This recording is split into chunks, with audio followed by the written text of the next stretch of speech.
Starting, and we are live. We are getting a message that Hangouts on Air is going away at some point later this year, which is October.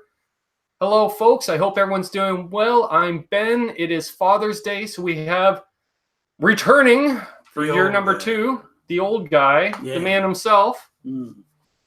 Happy Father's Day to all the fathers out there and grandfathers and fathers-to-be And single moms.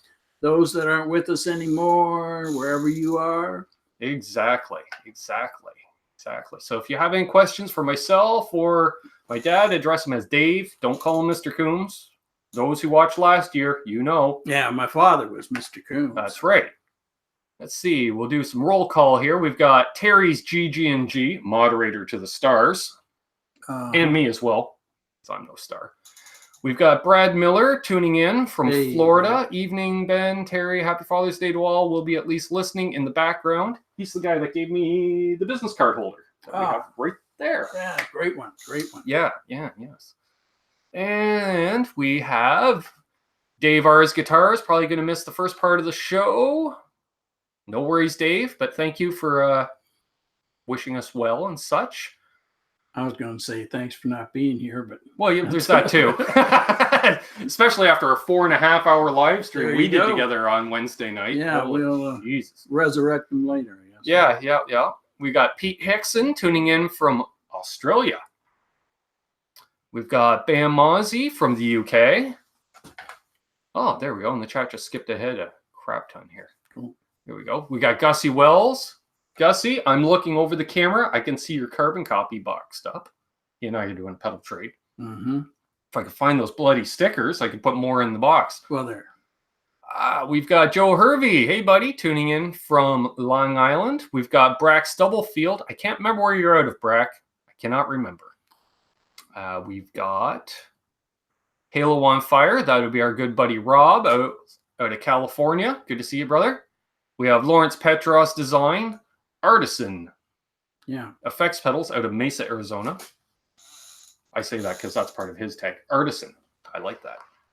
We have Absolute Mayhem in the house, who was out drag racing a couple weeks ago. I'm going to drag races in next week. Next week. There we go. Arm drop. You'll probably be there.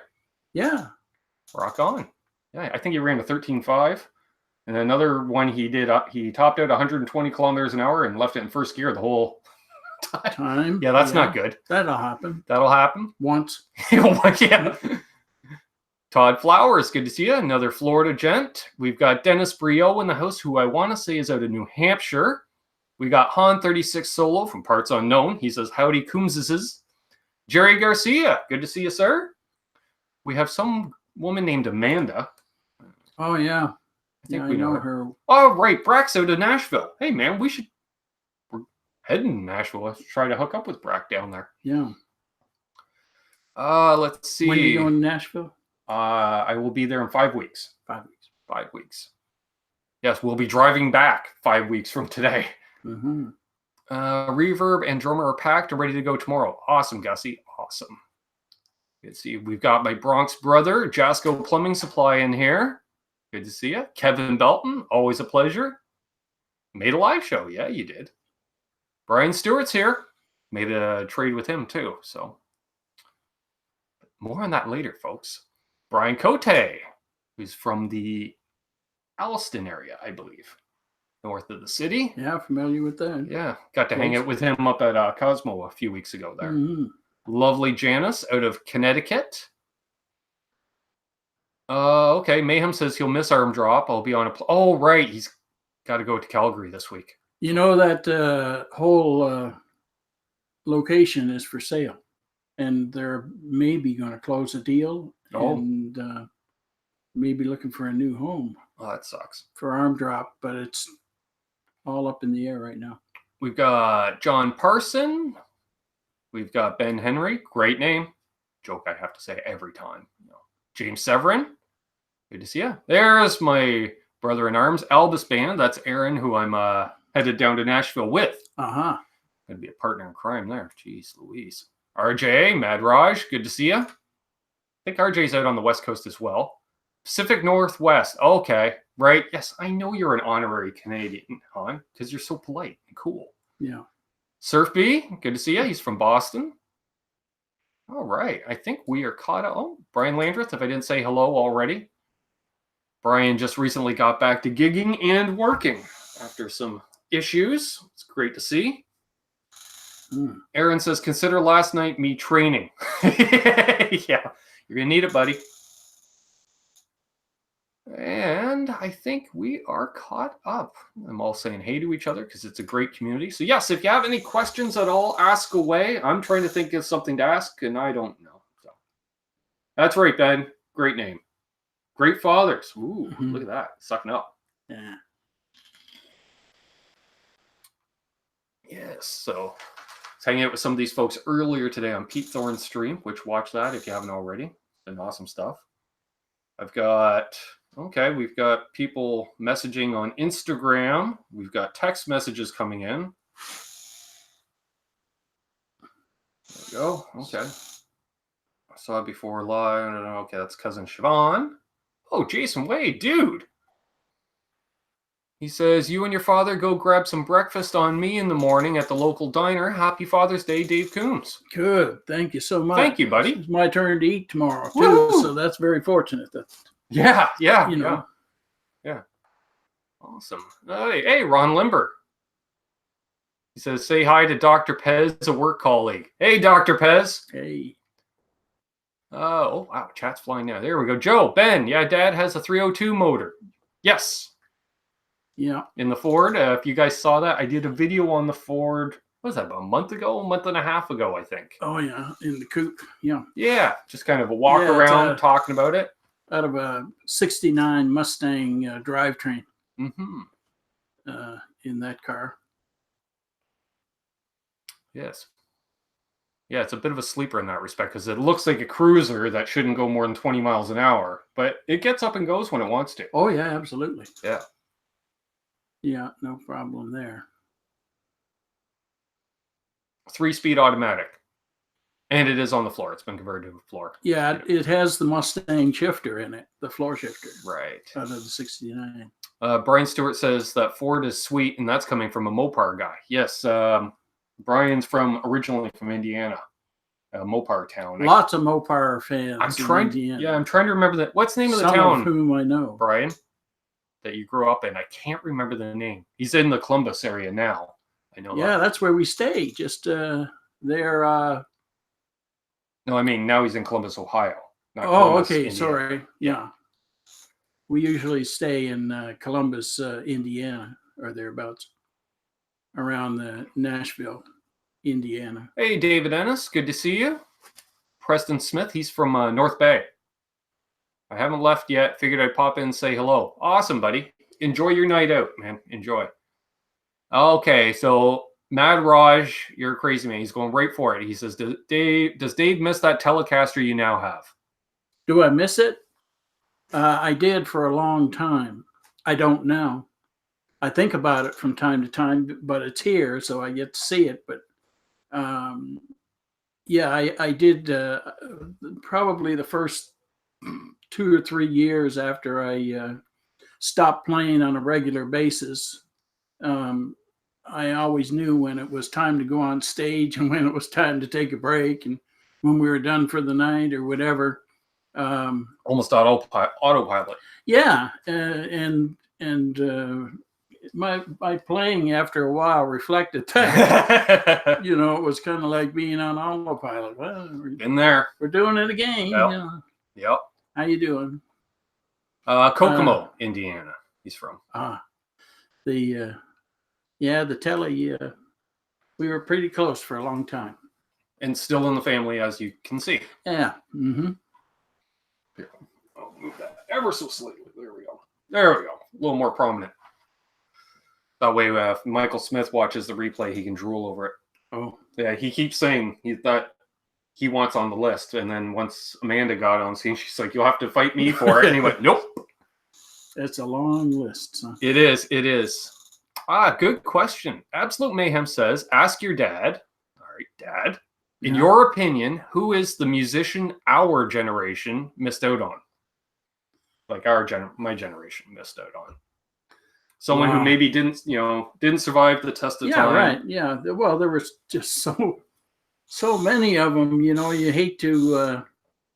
That's true. To kind of, I guess. Rory Gallagher is very. I would have to say that like Buddy Holly. Yep. Exactly. Yep.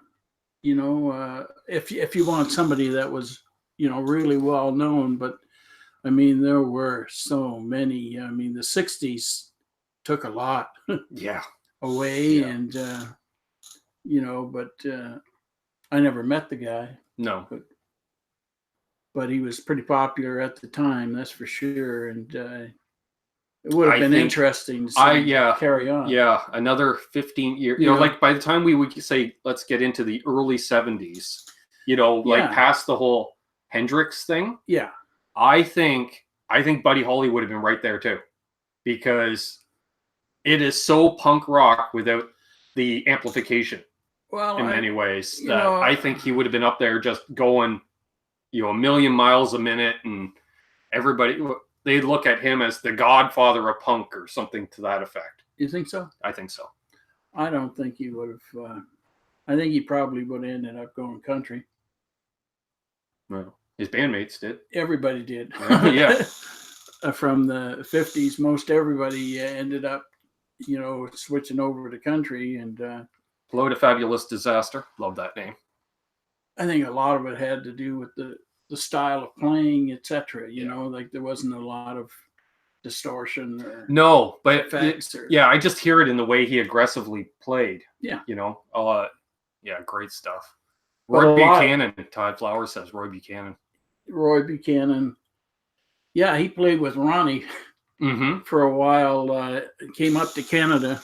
Ronnie Hawkins brought him up to Canada, and he played in the Hawks, played bass. Right. For Ronnie for a time. There's a ton of questions in here. By the way, Ronnie sold his farm. Did you know that? I did know that. A year or two ago. Brian Landry says, I swear all the Coombs family is cool. Obviously. Well, in the wintertime, we're freezing. Yeah. Get me out of here. Yeah. They're mentioning some cars and stuff. Cool. Cars, yeah. Let's see here. On 36 Solo says, hey, Dave, worst gig. Worst gig? Whoa. Yeah. There's another long list. Worst gig. Well, I played in a bar one time. Back in the day, they used to have women's side, a room for women, and a mixed room, or just guys. Played one time, and there was a hallway between the two rooms, and that's where the stage was. Right. And opposite side of the hallway was mirrored. The whole wall was mirrors. So you played the gig looking at yourself in the mirror. And the main speakers, one was had pointed one way, and definitely not running a stereo PA. But I tell you, there was a fairly wealthy farmer. He built a new barn, and he wanted to have a big party, and so we played there, and it was damn cold. Actually, wore gloves and had to cut the fingers off the gloves to play, and it was freezing, man. In there. In this barn. It was a big barn. There was some crummy. Preston says, what do you do when the music starts feeling like work? What do you do when, well, you have to decide, like if you're going to be out gigging, then if you're playing for money, you're a professional. And I'm just going to quickly say, hey to James Orcutt, because I know we're behind in the chat, and he says he can't stay, but cheers. So awesome, James. Thanks for tuning in. Another tally player. So anyway, if you're going to play for money, it's a job. Yeah. And I always I used to say to anybody, if I was playing in a regular band or guesting or something, the only thing there are a couple of things. Be professional, no booze on stage. Wait until after the gig is done, and then you can do whatever the hell you want. but it's nothing worse than playing with a drunk. And you don't know what the capacity of the other people that are on stage. Yeah. So that was something that I kind of I do everything, but I'm a sipper on stage. I have my draft beer. I'll tell you, when I had throat issues, you know, like if I had a sore throat or whatever, I would sip on Southern Comfort. Yeah. I found, but just enough to numb the throat. I found it's the bubbles in the beer, you know, because they would scratch the throat better than just say water. Yeah. And I found if I drank pop, it was so much sugar. I was just wired by the end of the night. Yeah. But if you're playing, you know, as a hobby, you know, for free or whatever, then that's a whole different thing. But I always looked upon, if I was getting paid, then if I was working in a factory or working in a store or in a restaurant, it doesn't matter where I was working, I was driving a truck or whatever, you know, you have to be professional if you're getting paid for it, and you're expected to act a certain way, and showtime is showtime. And, you know. Aaron says, Coombs Senior. Rough estimate, how many gigs have you survived? How many? Yeah, now I would assume, you know, it's weird because I would think back in the day, if you're booked for 3 nights at a place, that's a gig. Yes. As opposed to nowadays, that's 3 gigs because it's 3 nights. Yeah. Well, sometimes we played, you know, I played 2 different towns in 2, you know, location in the same day. You know, I'd do a Saturday afternoon show and then do another show Saturday night somewhere else. But the number, I'll tell you, the last year that I played on a regular basis, I played 42 gigs. Yeah. And that's multi-nights most of the time. Yeah. Yeah, I would say you were easily playing 100 nights a year. Easy. Well, 42. Yeah. 120 to 150 nights a year. But that's so Surfbee says, so Dad is a telly guy. Yeah. It's a great workhorse. Yeah. That's why. It's a universal type guitar. You can play rock, you can play, you know, country or whatever you want to, whatever style you want to play. I skipped to the end here, and for some reason it skipped past. There's Mayhem Super Chat. Thank you, Absolute Mayhem. Hey. Wishing all the fathers in the stream a happy Father's Day, and special thanks to David Coombs for all the electricity used playing all my gear. Yeah. Well, you know, he comes over usually every month or so, and we talk and jam and make videos and such. Yeah. And we appreciate it. Yes. Let's see here. Just going to scroll up here. Amanda says 38 people watching and 22 thumbs ups as of writing that. Awesome. Thank you, folks. If you're new, please subscribe and ring that bell. Thank you so much. And I want to thank everybody for tuning in. Not that we're wrapping up or anything, folks, but I just want to say thanks to everybody. I'm not getting any younger. How old were you when you started playing? I was 16, I think. A late start. My first gig, I believe. First gig at 16. Jeez, Louise. Okay. Christ. Yeah. Yeah, I'm just thinking, because it seems like most guys, it seems like the summer after grade 8, you know, like 14 years old. Oh, starter. Yeah, but, you know, I don't know. It's hard to say it hacking around, you know. We are back in the chat.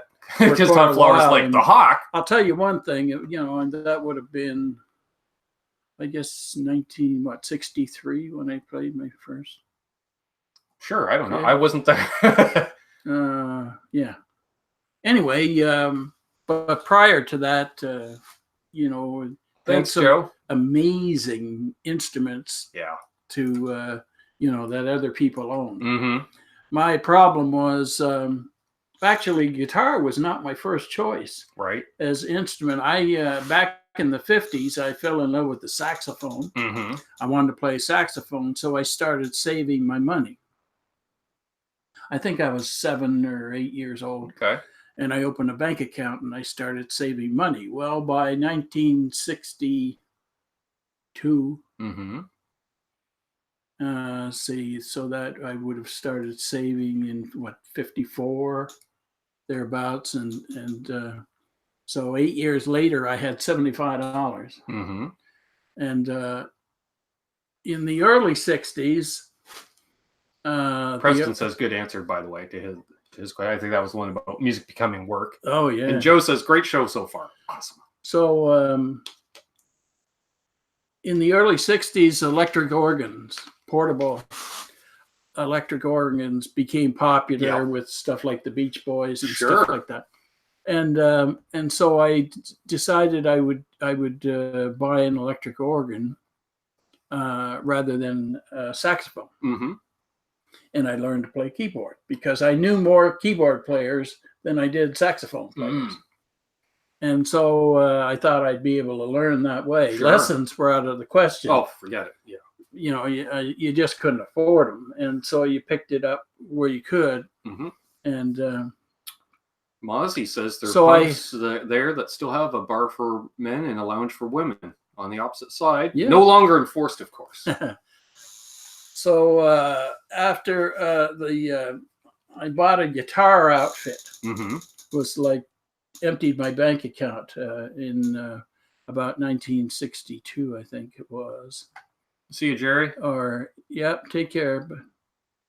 61, 62. I could afford a. Where is that guitar? It's around here somewhere. The Kenora. I haven't seen that guitar. Oh, it's around. I know where it is. Anyway, you talk. I'll be back. Who knew we were doing a guitar show and tell? The Sears catalog came out at Christmas time, and you could buy a complete outfit: guitar, amplifier, came with a strap, and a pick, and a cord, and I think it was about $75. I found it. There you go. And there's not much left of it, but there it is. Damn cool body shape. Almost unplayable, that guitar. Yep. And I'm sure we got to find the bridge for it somewhere. Yeah, it's hanging around the floor. And a 5-bolt neck, folks. 5-bolt, yeah. Anyway, so actually that's not the guitar that I got. First of all, I got a Kent guitar. It was red. It was red, and it was totally unplayable. So I sent it back and said, send me another guitar because this one you could hardly tune it. The intonation was so bad. And they sent me a classical guitar to replace it. Forget that. And so I sent that one back and said, no, I don't think so. And so this was the let's see here. The one I ended up Janice likes drinking pineapple juice. Nice. But my first gig, I borrowed a Mustang, a Fender Mustang. Seems nice. Nice. Pete Hickson said that was good advice. Okay. Hey, Philly G Guitar Man. Good to see you. Guitar Hack is here. Good friend out from the west end of Toronto. Yeah. Familiar name. Yeah. Well, he came down for ConnectCon too, right? Mm-hmm.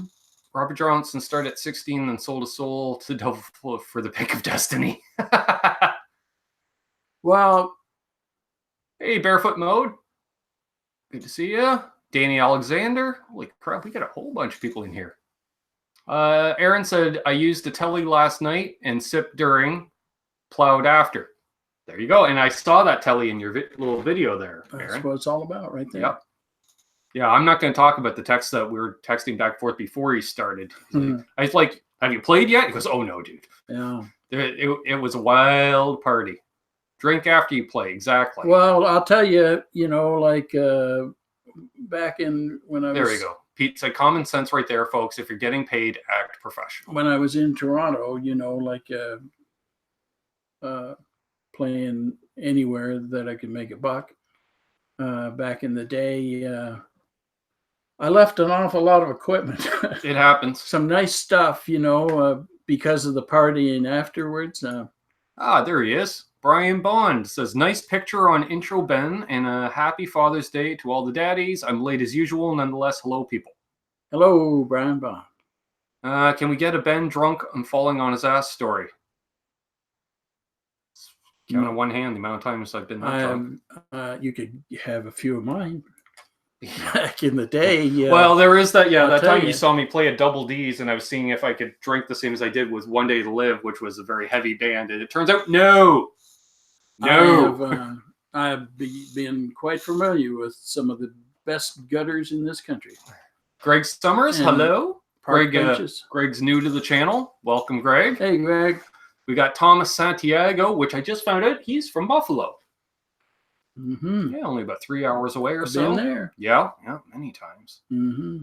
Let's see here. And again, tag me if you're going to ask a question, because I'm just scrolling up and down looking for stuff here. James Wright, good to see you, sir. Hey, there's Milton. James. Milton, how you doing, son? Somebody's talking about? Oh, we got True Tech in here. Good to see you. I met him earlier today. Cool. And Half Ace, good to see you. Man, it's when I scroll up that I notice everybody's here. Not ready to make nice. Ah, there's Siobhan. I knew it. I was like, that name sounds familiar. She says, hi, Uncle Dave. Hi, sweetie. My niece. Zach One of my Thon nieces. is out of Oshawa. Got to meet him during Cosmo as well. It was funny because I missed meeting him last year, and it was like the second booth we hit. Zach comes walking up, so he ended up being in the vlog video we did that day. There you go. Which you haven't checked out already, check it out, please, folks, and leave a thumbs up on it. Dwight, good to see you. I didn't say hello earlier. Last night was backline, so I just had to bring a guitar and pedals, probably for the best. Yeah, Aaron. Nobody wants to carry an amp at the end of the night. Michael Jack, good to see you, sir. All right, I think problem is you scroll down just a bit and that skips ahead a whole bunch here. So, all right, I think we're looking for 100 thumbs ups. That's what Joe and Amanda are talking about, or maybe 100 people watching. Surfy says Buffalo is in Canada, isn't it? Might as well be. It's close. It's very close. It's very close. All right. Preston says Cross the bridge. Yep. Yeah, I don't mind a drink, but I really let my beers get warm when I play, nursing them till playtime is over. Yeah, I'm pretty much say I just a couple of sips on a draft beer. Or, one draft beer will last me 2.5 sets. I have never been a fan of beer. That's true. Whereas I find by volume, although in my drinking days, it doesn't matter. Let's see. Aaron says 54 watching, 39 thumbs ups. Thank you, Aaron. Michael says, Ben, do you like the band Dead South? I am not familiar with them. I'll have to check that out. Let me Dead South. Oops. Anyway, let's go grab a quick photo of that so I don't forget. Because that's how I remember shit. Yep. True Tech says, I teach for free, usually stoned people. Are you in California? What's that? True Tech says, I teach for free, usually stoned people. Oh, now, yeah. Are you imbibing as well? Maybe they did pay you and you're just not sure that they paid you. Well. Hey, there he is. As I call him, Cherry Burst Bobby Lopez. Mm-hmm. Bobby's out of the city as well. And he's got beautiful Cherry Burst Les Paul. As in Toronto? Yeah. Yeah. Oh, Christ. Let's see. Hey, Bob. There we go. Joe says, Ben, can your dad talk a little bit about his car club? Other cars, maybe a show he went to? Well, my first car club was when I was 16, but I assume he saw the Drifters. Oh, the Drifters. Yeah, the Drifters was a club that was started way back in the 60s and long before we lived here, and kind of fell by the wayside. And when cruise nights became popular, one of the members of that club, the Drifters, resurrected the name. And it's not necessarily a club as much as it's a kind of like a fraternity, a fellowship, if you will. I'm not ignoring you, Ron. We don't have a clubhouse. We don't have meetings. We just acknowledge each other when we're at cruise nights or car shows. And we need to also congratulate Guitar Hack. He hit 750 subscribers yesterday. All right, 750. Yeah, that's a lot. And we're not ignoring you, Ron. Ask away. That's a lot. Hobo Roadie, greetings, aloha from Oregon. And Amanda asks, did Dad have a preference to strings? Well, 2 strings, obviously. Yeah. 4 strings, then you were talking brand. When I first started playing, the brand of string that was available. Oh, right. TruTech's out of Southwest Ontario. Were Black Diamond. Right. Black Diamond strings, and you didn't change them as much as what you did was you put them in boiling water. Oh, God, that conversation's coming up. You know, there's a whole thing about that because Eddie Van Halen said in an interview, you should boil your strings. Yeah, well, you did. He would do it like the way he said it was brand new strings, boil them first because it like pre-stretches them and stuff. And we're just like all these damn people boiling strings. Anyway, you're more than welcome, Hack. More than welcome. You did. Daniel Horsley says, I'm late to the party. Hello to both of us. Hello. But I recall by the end. I used back in the 60s, I used Dr. Tomastics for a while. Yeah, check those out, folks. And but when I started playing a lot, I switched to GHS boomers. Yeah.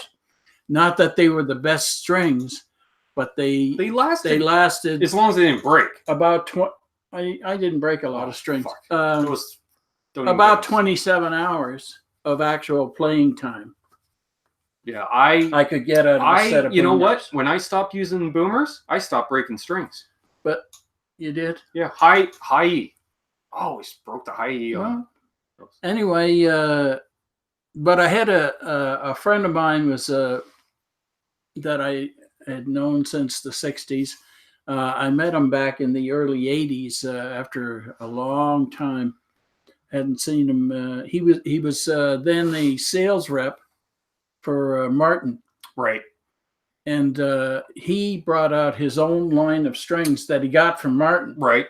And they were called Pro Stars. I remember that. I think I might even still and have I used to buy them off him for like $2 a set or $2.50 or something like that. He'd sell me a box of strings. BC Rich 581. Good to see you. Yeah, he says, yeah, and after they cool down, the strings shrink right back. Let's see. Jason Wade, I'm going to get to your question next. I'm going to go to Ron's question first because it'll be a quicker question, I think. Okay, or quicker. Says, at Ben Coombs Pops, happy about the Raptors winning their first title. Yeah, sure. I mean, I'm not overly excited about it because I'm not a basketball fan. It's a gig. Yep. You know, like It's not my team because I don't own a team. Right. Those guys that play on the team, it's their team. They're getting paid to be there. Yep. The owners are getting, making money off it. And good luck to them. I'm glad that they've had success in we are getting a lot of questions here. Whatever it was. Jason Wade says, might have missed this already. Nope, we didn't cover this. When did your father first share his musical passion with you? Guitars, lessons, etc. You know what? I think you were still in your mother's I was going to say, yeah. And if anything, I don't think we ever sat down and had that conversation. It was more just growing up around it. It's just pure osmosis. Like, go to school and you're like, what do you mean your dad doesn't play in a band? You're a loser. Or, what do you mean you don't have band practice keeping you up late at night? Well, yeah, but what I considered normal growing up definitely wasn't normal, but I would never change it. That's for sure. Well, and also, like I wasn't one to push what I was doing on him. That's true. What I if anything, I would say, you never pushed it on me, but you would give the advice. Like I remember when I wanted to get an electric guitar. Yes. You said, well, we're going to get you a good one because that way, if you give up on it in 6 months, you can get your money back. Yeah, and that's how I end up with a Les Paul as my first guitar. And they're a lot easier to play. Yeah, a lot. You don't have to. Yeah, it's not like today where like This thing retails for $200. I'm pointing to my Jackson, folks. It retails for $200, right? And it plays great. You know, but you know that didn't exist. If you buy a quality one, you know, yeah. then it's easier to learn. As manufacturing costs have gone down, and you know the CNC, it's so precision these days that they can really mass produce stuff much cheaper. Which I think my telly was about $300. 300 new, yeah. When I bought it, something like that. Yeah. I traded in an Aria semi-acoustic. It was an early Japanese in the mid-60s. Oh, Philly G says, possibly trading my Fender Lone Star Strat for a Reverend Eastsider Pete Anderson model. Any thoughts? Those Lone Stars are nice. The Pete Anderson Eastsider is nice too. Oh, geez. I don't know, dude. I like them both. You know, people would ask over the years, you know, what I thought about this brand or that brand. Listen, it's like tool. It's a tool of the trade. You have to play it. It doesn't matter what name is on it. It doesn't matter how much it costs, whatever. If it's what you're looking for to play the type of music that you want to play, and if it's the tool that you're looking for, then that's the one to buy. So Hobo Roadie says Black Diamonds are my brand, but he's got to make his own. He's a Slinky 12 through 54s. Whoa. Yeah, that's like a G string like for us. Acoustic. Yeah, that's basically acoustic set. But hey, if you're playing blues, or slide or something that's like that, look out. Around the time you stopped playing and I started, you know, because we're only talking overlap a couple of years there, folks. Nines were medium gauge. Remember, it was always 8s, 9s, and 10s. Yeah, right. Right? Yeah. You can't find 8s anymore. No. 9s, people are like, how do you play with that? Like, that's like playing with thread. Like, yes. You know, most times, you know, guitars come with 10s or even 11s sometimes. Well, again, it depends on what you're playing. You know, I didn't always use like 9 or 42s or whatever, but it depends on what kind of music you're playing and how you're playing it. Yeah, I used 11 through 48 for a while, but I was also playing in a lower tuning. Is having the tool. And you didn't want them flopping around. And as soon as I had the chance, boom, straight back to 9 through 42s, because I always think of that line, like, why are you working so hard?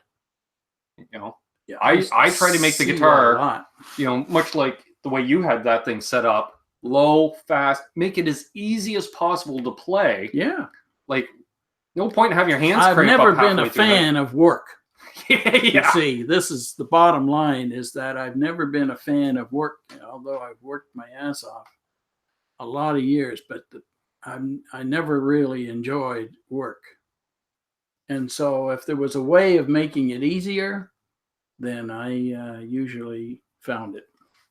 All right, let's see here. Man, I'm skipping ahead here. What is steel for a Telecaster? Danny Alexander says, yeah, but we're also talking in 1967. So it actually works out to about $2,500 in today's money, give or take. Hey, Dale Palmer. That'd be our neighbor across the lake. He's in the Rochester area. Hey, Dale. Yeah. Haven't been there in quite a while. No, Rochester. Let's see. Serpy says, wow, your dad was smart and generous. Of course. Preston says, yeah, my kids are kind of like that. They grew up to it. They just know I think I'm the cool dad. Yeah, you are. Let's see. Jason Wade had an Area Pro 2 back a long time ago when I was a teenager, he says. Yeah, a lot of guys did. A lot of guys did back in the day. Hey, GRRR. Good to see you. Let's see here. Mayhem. Tell your dad we found the price tag for one of your Telecasters and what it would be worth today. I think, no, Mayhem. That was for, I thought that was for the Martin. We found the price tag still in the Martin case. Yeah. $725. I paid $5. That's a good deal. On the 20, and we're talking in about 72, folks. Yeah. I went into I told that story the last time. Oh, that's okay. I'll tell it quick again. Sure. I was at, I think it was Long and McQuaid downtown. in Toronto. Oh, what? I didn't hear that. Sorry. Yes. Anyway, On Bloor? Yeah. Yeah. I think so. The flagship store. Yeah, it's like Seems to 3 me. or 4 Anyway, blocks west of Yonge. So I went there. I'll tell you, Glenn Campbell ovations were popular at the time. God knows why. And so I thought I would try one. Sure. So I went into the store, and but I've always, since I was a kid, been a fan of the 28. Yeah. Well. And so it's the sound of music. So I took the guitar into the sound room, and I played the Glenn Campbell, and I thought, I'm playing a drum here with strings on it, yeah. You know, and I couldn't hold it because it was kick out from under you. It's like They're leg not. sweep. So I thought, this isn't comfortable. Oh hell no, you're fighting it. And so I put it back on the rack, and I took a 28. Mm-hmm. And so I thought, yeah, this is it. You know, when you play the guitar that you always wanted or that fits you, then you know it right away. And so I talked to the salesman. I said, how much for this guitar? And he said, $500. Mm-hmm. I said, I'll get back to you. And so I went a few days later. I was in Oakville at the something note. High Note. High Note was the name of the store. Yeah, the one guitar that's not out of its case, and we're looking around. Anyway, for it. they had this new 28 that had just come in, and the salesman was at the far end of the store, and he was talking to a customer. And I said, "Do you mind if I try this 28?" And he looked at me and said, "Be careful. Be very careful." And I said, "Okay, sure, you know, whatever." And I took it off the rack and I played it. When I finished, I put it back on the rack, and I walked down to the sales desk, and the customer had left. And so I said, "What's your best price on the 28?" And he told me whatever it was, $750 or $850 with the case or something like that. And I said, "I'll give you $500 for it." He said, which is like store cost. That was his reaction right there. You know, yeah, right, okay. I said, "Well, I can get one in the city for $500. He said, "No, you can't." I said, "I can." And I said, I pulled out the guy's business card. Right. And I said, phone this guy and ask him the price of the 28, and he'll tell you. He said, "How about if I phone the store, Long McQuaid, and ask for the salesman, you talk to him, and I'll listen on the extension phone in the office. And if he'll sell you a 28 for $500, right, then I'll sell you this one for $500."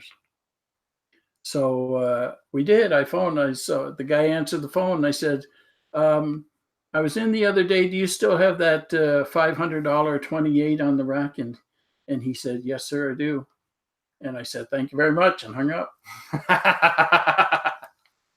And the guy came out of the office, and he said, "There you go, $500." Yeah, Preston agreed. 12s are good for down tune too for the tension. Let's see. True Tech says different guitars make you want to play differently. I agree on that. That's true. And let's see here. Billy Gibbons Dunlops are 7s and 8s. Todd Flowers said, yeah, they're 7 through 38, I think. Yeah. Yeah. Or 7 through 32, possibly even. Man, skips ahead. All right, let's see here. Oh, geez, yeah, that's what I thought. All right, so let's see. Surfbee says, Amanda, both your parents are very down to earth and engaging. You and Ben are blessed. Definitely, dude. All right. Brad Miller, did Dad use a wound or plain G string? Didn't you used to have to buy a separate I used Gs? a banjo string. Yeah. For back in the 60s for a while. Yeah. I thought it was interesting. I was restringing a guitar yesterday, and the pack of strings I have is very old pack. That it's escaping me, and I feel like an ass for not remembering who sent them. But anyway, the D string had the gauge with a W next to it to indicate wound. Mm-hmm. And I realized going from 11s to 9s, all my strings are off by 1. Yeah. You know, like, because Richie still plays with 11. So if he broke a high E, I'd give him one of my B strings. Sure. Because it's an 11. Mm-hmm. Stuff like that. So, yeah, you had to special order your G strings or buy separate. Ron Limber, last question. Last hockey game you attended? I can't help it. I like sports too. The last hockey game I attended. Wow. I do not remember. I would have to say that I didn't watch the whole game, but I watched some of it. And it was when they did the dedication Mm-hmm. to my brother. Right? In Kitchener. Okay. It was like a memorial tournament. Right, you have to be up there at the time. And I went there for the presentation of the trophies. Right. Yes, for those that don't know, Uncle John, huge part of the hockey scene in the Kitchener-Waterloo area. Boston fan all of his life. Yep. And he coached and played. He was a goaltender. Who's inspired 2 generations now. His son was a goaltender, and his grandson is a goaltender. Who is playing today. Rather right. fitting. And yeah, he was involved for decades in hockey. Yeah. In the Kitchener-Waterloo. Yeah. When you think the prototypical, the rink rat dad who gives 10 times as much as he takes, that's Uncle John. Yeah. The precious comes from evil empire. Yeah, that's right, Amanda. Jason Wade says, I have family on mom's side in Ogdensburg, New York. That's not that far over the border. No, it isn't. Been there. Yep. Zach Thong uses 10 through 46s and 12 through 53 on acoustic. Yeah. Interesting. Mm-hmm. Hobo Roadie, I can only bend most strings half a step, real clean. It's what works. Sure. Bobby Lopez lives 5 minutes from the Toronto L&M store. That could be bad. I get it. I live 5 minutes from the music store too. Well, Dan Anderson, good to see you. Like number 48, my brother. Happy Father's Day. Says, God bless you, big brother. Same to you, Dan. Same to you, buddy. And keep putting out those videos. He puts out a lot of inspirational videos involving guitar playing and stuff. And great stuff, man. Keep it up. True Tech walked into Long McQuaid's as a scrawny little teenager, and there I was pushing a trainer 4x12 cabinet on wheels towards the subway escalator shortly thereafter. Yeah, they were something else. Those trainers. Yeah. I had one of those. Preston Smith has to go. His birthday is starting early today. Yeah, that's right. Happy birthday, Preston. Hey, happy birthday. And thanks for being here. All right. Let's see here. Billy G has 13 guitars. Yeah. Yeah, times have changed in that respect.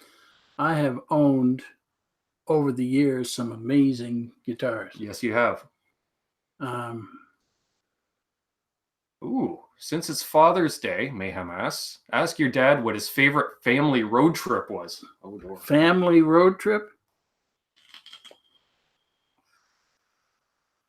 Remember the time we went around the lake? That's my favorite one, because we went to the House of Guitars. Stopped at the House of Guitars, right? Yeah. Which at that time, remember, they used to brag, we have 1,000 guitars in inventory. Indeed. And they did, because... And they didn't use stands. They'd have them lined up 5 deep, just leaning against the walls. You know what they didn't have? What? Pickups for that. Yeah, right. Right. You had already switched the EMGs by that time, though. No. Yeah, you did. No, I didn't. We went there in 86. So? That already had them in by 86. Are you sure? Positive. Was it 86? Yeah. It was a very... monumental time in my life. I don't know if it was 86. That was before. Oh, wait, no, sorry. Thanksgiving weekend, 85. 85. Or maybe it was 86. I was either in 6th or 7th grade. Amanda would know better. She knows that stuff. Anyway. Yeah, that was a great road trip. Other than I can find a freaking hotel in Rochester. Christ. Well, it was raining very heavily. Yeah, and we went through the ghetto. I remember that. We went to one. We went to the one, what was it, the Travelodge Motor Inn or whatever used to advertise all the time. Help me out, Dale Palmer. Man, that place was a fucking roach hotel. You went in and you were back out in the car in 30 seconds. You're, nope. Yeah, well, let's drive around and see what we find. And we did find a room anyway. And then we went, to the House of Guitars. Yep. I bought some boots in Rochester. Yep. On that trip, and then we went off over. We also went to Dan's Crafts and things. Once around Lake Ontario. That's what we did. Yep. In the 79 Malibu wagon. Yep. Complete with wood paneling and everything. Yes, indeed. Yeah. And a hassle at the border because somebody has an accent that doesn't sound Canadian. That was hilarious. Okay, Todd, thanks. Saying a reference, about the Billy Gibbons stuff because you can't get 8s anymore.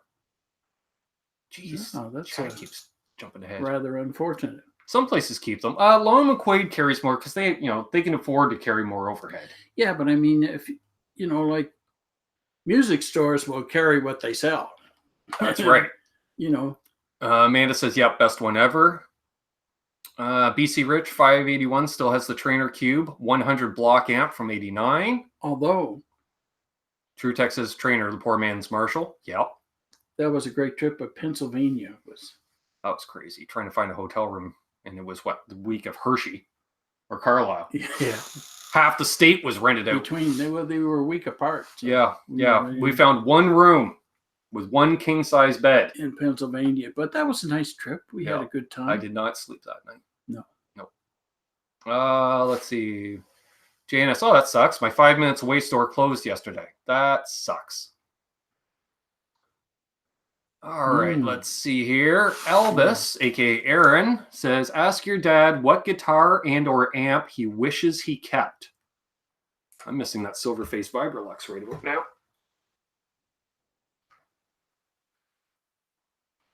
Yeah, that was a nice amp. Probably the Gretsch. Yeah, 59 Gretsch Duo Jet, black with gold hardware. Yep.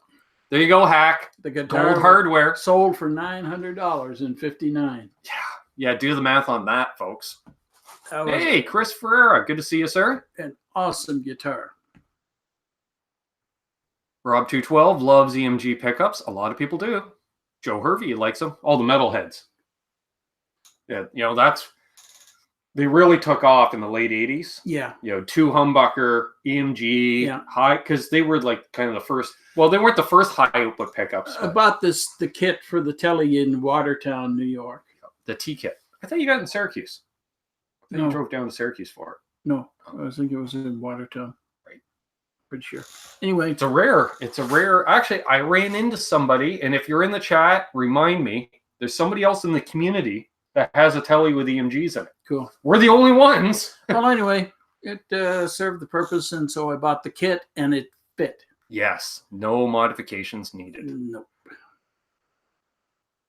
BC Rich is talking about trainers, because, they're pretty rare in the U.S. Go figure. Well, they would be, yeah. Yeah. But I had one, a stack. Hey, Mark Dillon. He's tuning in from Newfoundland. Hey, Mark.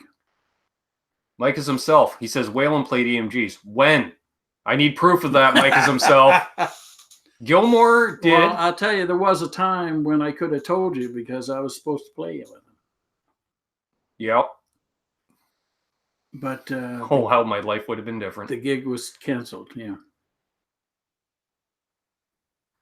True Tech has a Gretsch, a two-tone green one. Nice. Love Gretches. I got to get a Gretsch at some point. Well, it just wasn't the... Amanda's like, Vermont was good. Wait, Ben stayed home. Yeah, that's true. Can we see you and your dad jam if you're up for it? Well, Dad hasn't picked up a guitar in about a year. Dad has this. Yeah. See that? Yeah. I'm not doing that on purpose. Yeah, unfortunately. Dad's it's progressive. Mm-hmm. Getting worse. And although I have heard that playing helps. Because you gotta, it's the concentration thing or something. Yeah, but can you afford it's the initial number start of instruments you'd go through, throwing them off against a wall? Yeah. You know. Yeah. Believe me, I'd love to, dude. Yeah, that would be especially now that I'm writing again. That would be kind of cool, I guess. But yeah. Which actually, that's something I got, because there's I want to do. I'm writing a bit of country. Yeah. And I just remember when oh yeah, I sold the amp, right. When we had the FM 212, the solid state 212. Okay. And it was out in the living room. Yeah. And I remember, like, I had played through it, and there's my sound, and you plugged into it. It was probably one of the last times you plugged in and played, because I was upstairs. And I heard you hit a chord. I'm like, God damn, that tone is on point. And it's just one of those, I know it's in the hands too, but you would probably dial in a much better tone for that than I would. And it basically would be like, here, you fiddle with the knobs while I play or something. The thing is that since I never really learned to play, then my playing was what was required, or what I thought was required. And likewise, the tuning and the setup of the amp was what I thought the sound should be. Because back in the day, that's what you did. Very few musicians had lessons they learned from somebody, a friend. Or... one of my mods, did you guys accidentally block Gussie? Because he's having he says his messages aren't coming through. So bear with me, folks. Gussie Wells. He's a good guy out of up north. Oh, okay. Where the hell do I find that again? So yes, let's see here. I'm in Creator Studio as we go, folks. I'm just looking in case I have you on a block list here. Don't see anything. Don't see.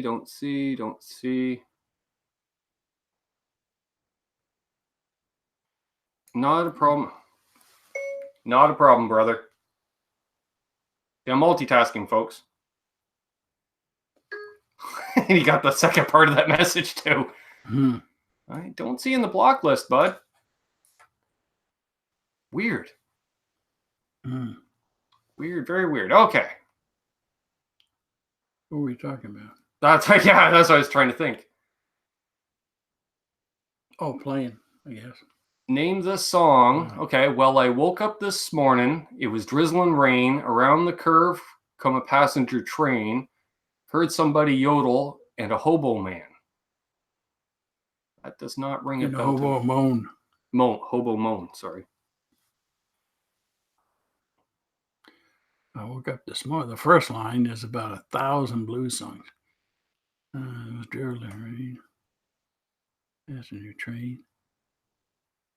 Yodel. That sounds familiar.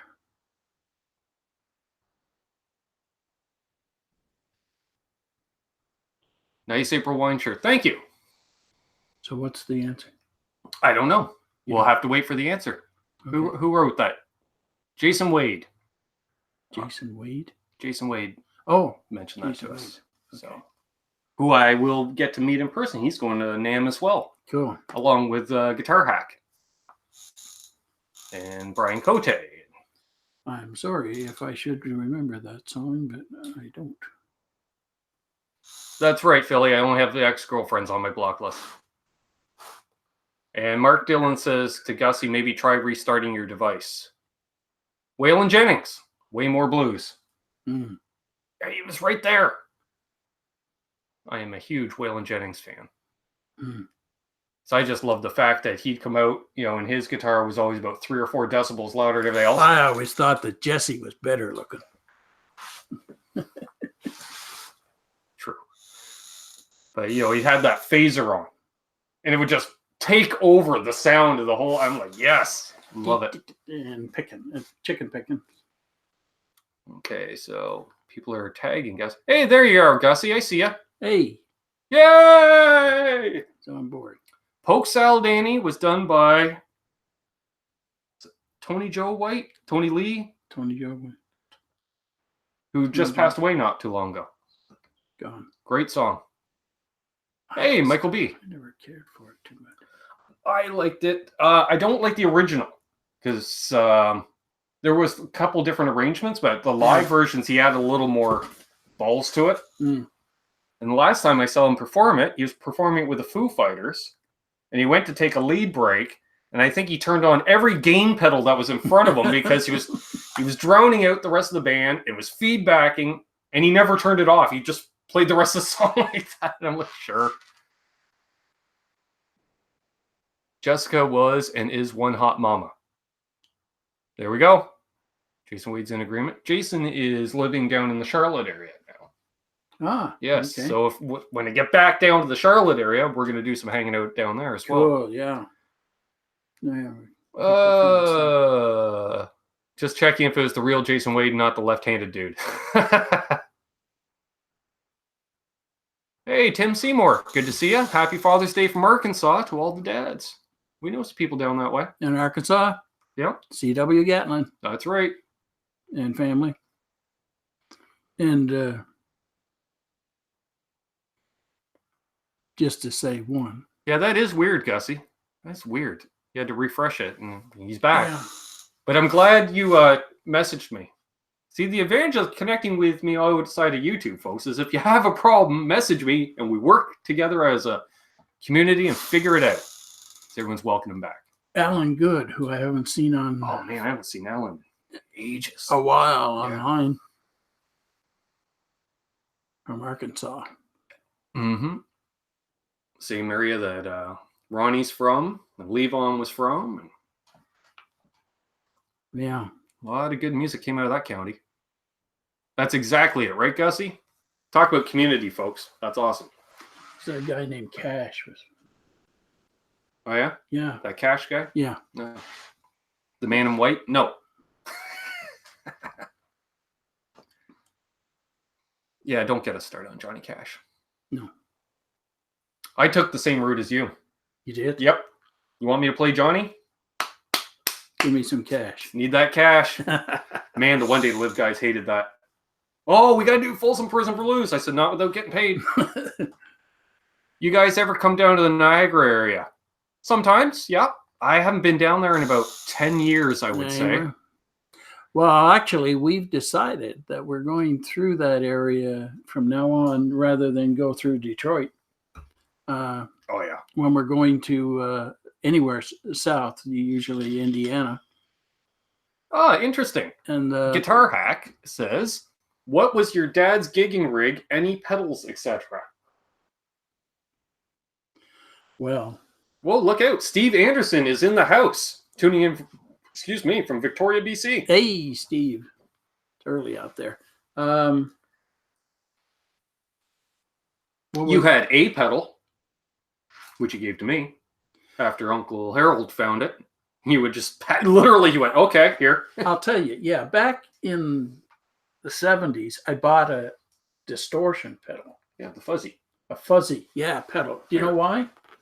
Because Hendrix was popular, and I wanted to see if I could play any of that stuff. And I'll tell you something. This rare gem, folks. Lawrence, maybe you need to resurrect this one next, because she's done for the most part. But my God, folks, this thing, 9 out of 10, sounded more like an overdrive. As soon as you put on 10, it sounded like I just shredded the speaker. It was spitty and farting out, and it was Neil Young awesomeness. Yeah. Anyway, no, I wasn't one to use pedals, guitar and amp. Yeah. and let the board, whoever was doing sound, make me sound good. Yeah.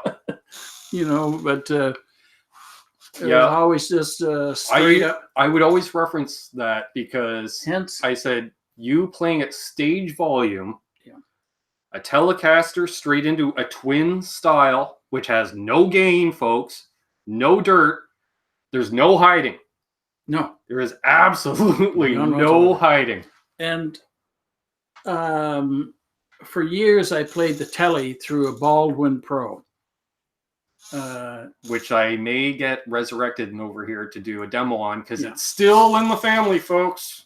Same amp Willie Nelson's been using for, Christ, 40 years? Forever. Yeah, I bought that amp before I bought the Telecaster, I believe. Pete's headed out. Got to go to the doctors. Okay. Hopefully nothing serious. All the best. Wow, Steve, only one person loves Crystal Pepsi? We usually have like 8 or 9 of those by now. It's a thumbs down. We call them Crystal Pepsis. Oh, okay. Or Zima lovers. Yeah. Well, that's all right. Yep. What the hell? You can't. And Steve, sorry about your dad, man, but I know you always got that photo of him over your shoulder. That's awesome. So it's great seeing you in here, Steve. Really cool. Steve, he came on a couple roundtables ago. He's got some great guitars. He builds his own guitars and stuff. Hack lost his father 7 years ago. It sucks, guys. Yeah, it does. I'll tell you. An awful lot of good ones have gone. Mm-hmm. I lost my father in 1966. Brian says, had to take a break for my Father's Day dinner. Did I miss anything? Oh, we're just shooting the shit. You know how it is. We're putting in time. Yep. Something I value greatly at my age.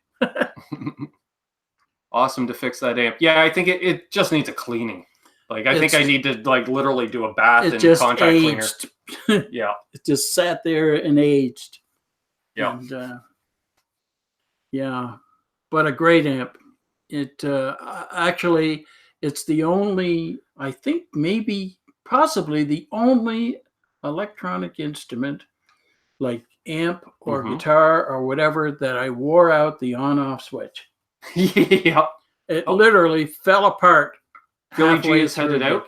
See you, man. Came back from a break. And Transformers. You used to go through Transformers and amps. Well, if you... That was the weak link. Not tubes, Transformers. Yeah.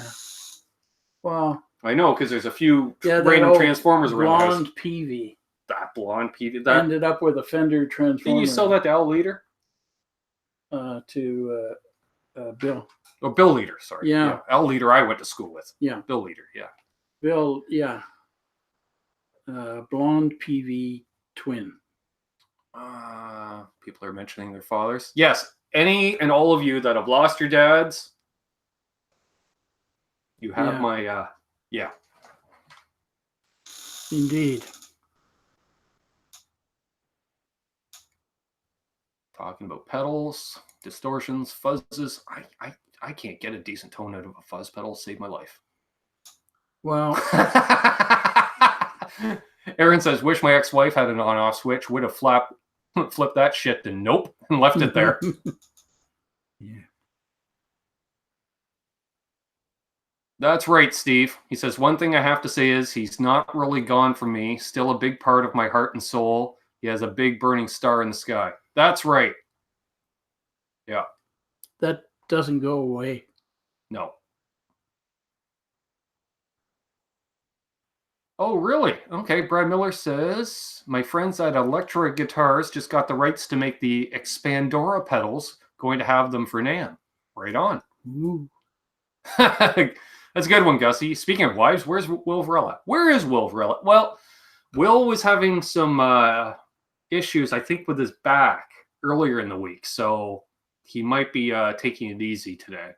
Or he might be out. You know, it's 9 o'clock at night. He might be out for dinner with family and such.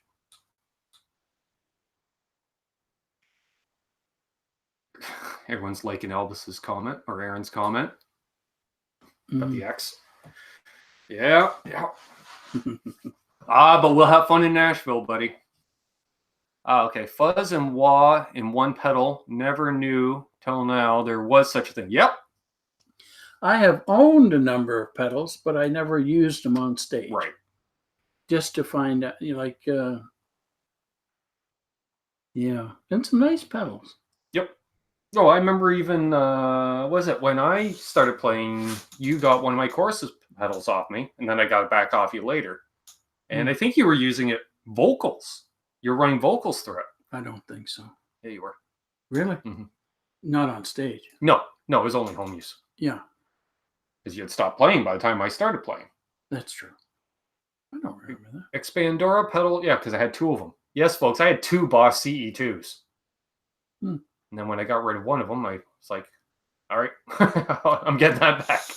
Expandora pedals sound like they will expand the waistline, Eddie Van Haskell says. Great screen name, Eddie Van Haskell. I love it. Yeah.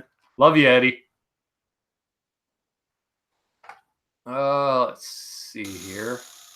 Oh, that's cool. Will emailed Gussie to wish him a happy Father's Day. Nice. Amanda says, I am switch free. Sucks to be Scott. All right. Yeah. Morley and their giant chrome castings. Yeah, no kidding. Brad Miller, I have a fuzz wah made in the UK. Need to dig it out. That'd be interesting. And thank you, Terry. Yes, if you're interested in helping out the channel, obviously the super chats are great. We have the PayPal link for donations. But if you want some cool clothing to wear too, we have a merch store where you can get shirts and hats and coffee mugs and mouse pads and pillowcases. You know, because you need to connect with Guitar's pillowcase. Sure. I shudder at the thought. Oh, well. But they're there, folks, if you want them. Mm. And it does help me do stuff like traveling, covering events, as well as decent internet data plan, so I'm clear on Monday nights. Speaking of which, tomorrow night, Connects with Guitars, we may have an extra person involved. That's all I'm saying for now. I was talking with somebody earlier today who may join me tomorrow night. Cool. But I don't want to hex it. Because generally when I say stuff like that, it don't happen. Yeah. Eddie says, love you too, Ben. Don't like plans. BC Rich, I like Electro-Harmonix gear, but not the big muff. Never have, actually.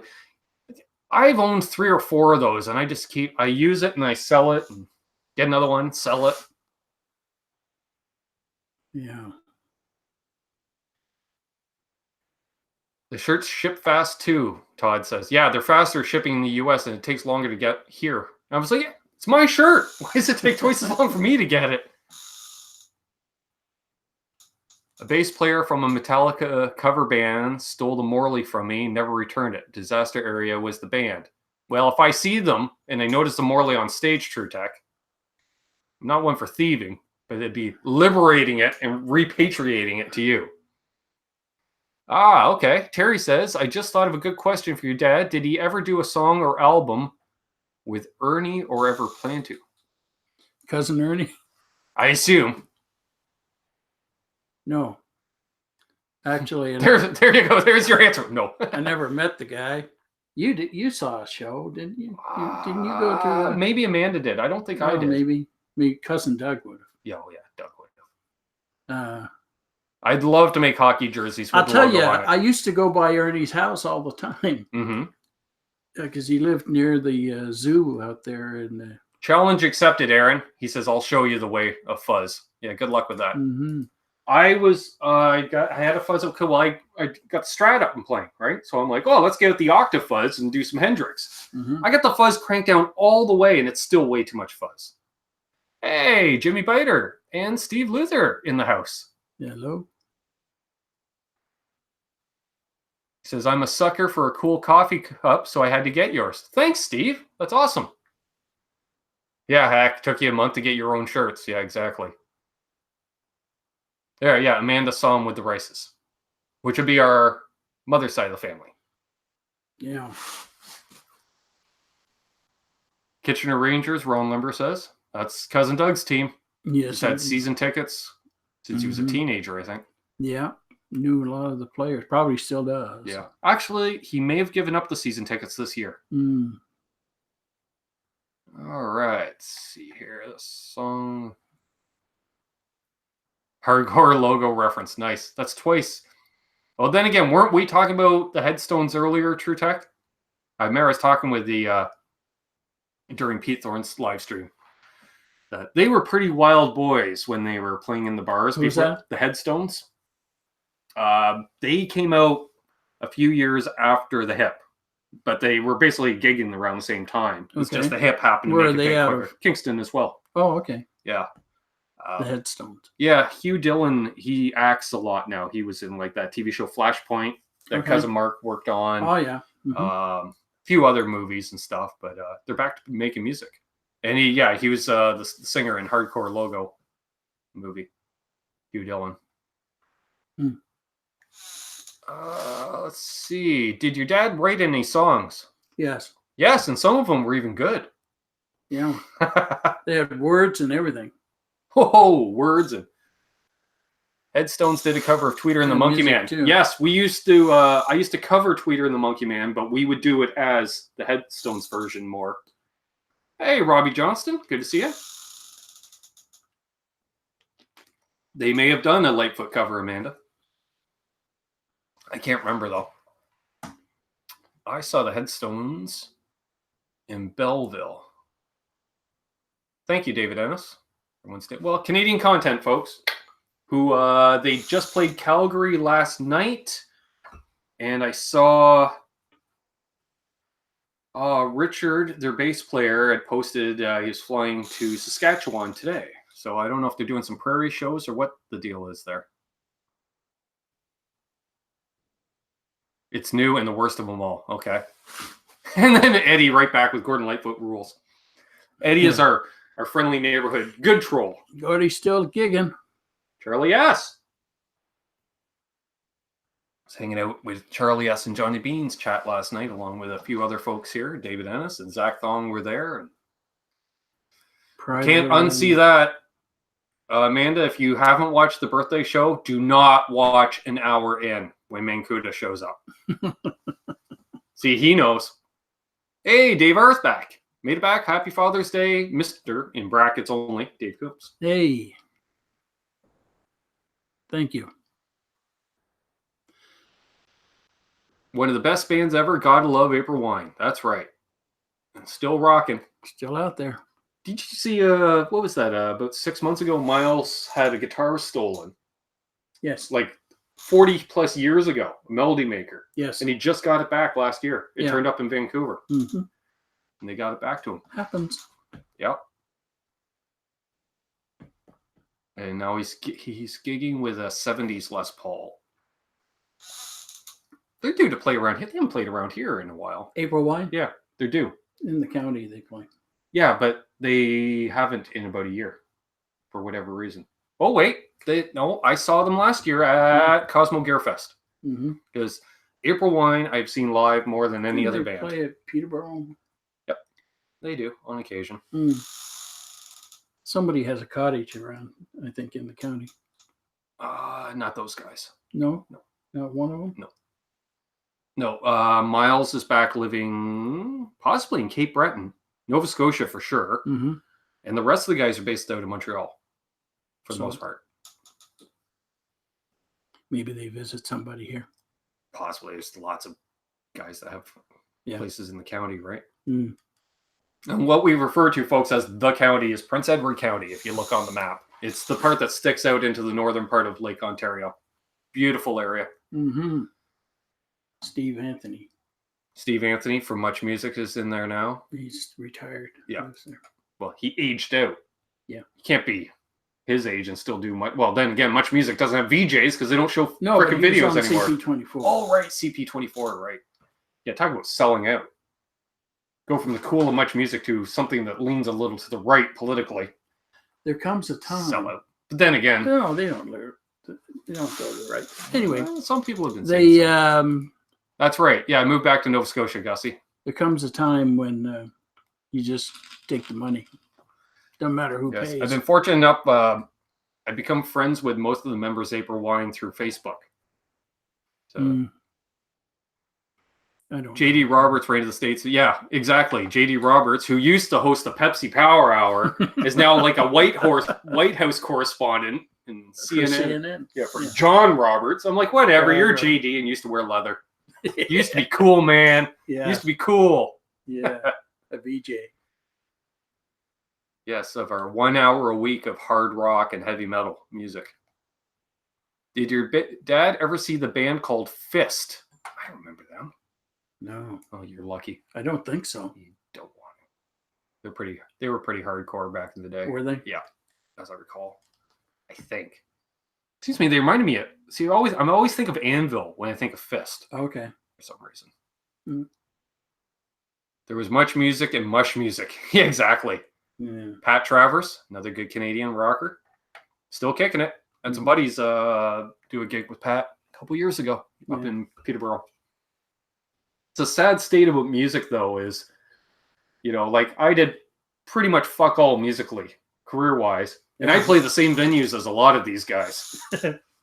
They just charge twice as much a cover charge, right? Yeah, but it's still... That's what you get. Well, because we've lost most of those intermediate rooms, right? Yes. Like the the 500-seaters and stuff like that. All the hotel bars. Yeah, like you either got a place that seats 50, which is a pub, or you're playing a few thousand seat. Yeah, a big theater. Venue. Yeah, Frank Marino and Mahogany Rush. Yes. Sometimes it's the smaller places that I prefer smaller venues. That you enjoy more intimate, I guess. I just don't like it when the bands bring their big venue PA into the small venues. Yeah. Then you can't hear squat for 3 days. Jay Giles Band. Yeah, great band. Guess we're just mentioning, we're just going to mention random bands. I like it. Chris Ferrara got to see Pat out here in Kansas City in 2012. Nice. I think he's originally from Vancouver, I want to say. Remember your cousin Brad when he went to see him north of Edmonton? Right. Alberta? I can't remember the name of his band. I got to look that up. No. Well, because Pete Thorne, that I've talked about several times, he's from Edmonton. Yeah. And Pete's right around 50-ish. Okay. Yeah. Early 50s.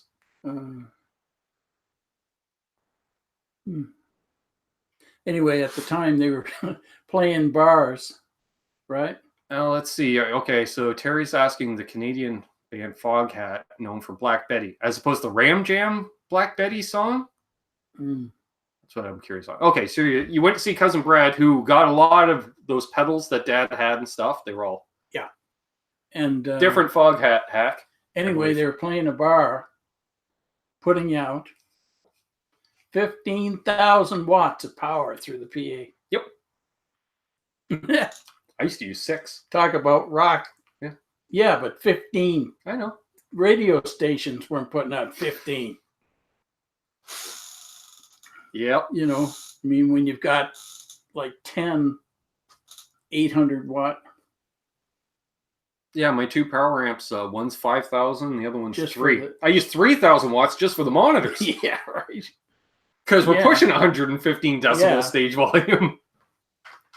That's right, Joe. More power. Ran into Nash the Slash. Now, there's a name from the past, True Tech. Buying weed from my dealer in East York in the 80s. I can understand that, yeah. Was Greg Godovich there, too? Sorry, Greg, if you're watching. In the 80s? Rochdale. Yeah.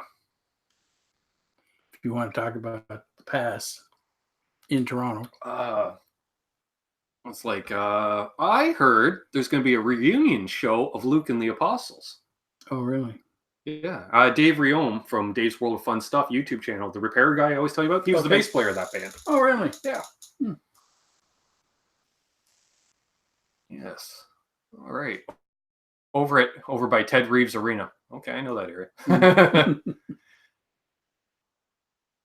All right, Charlie S. Good to see you.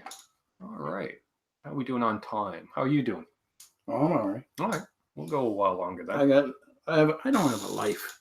Neither do I. What am I going to do? Make a YouTube video? No.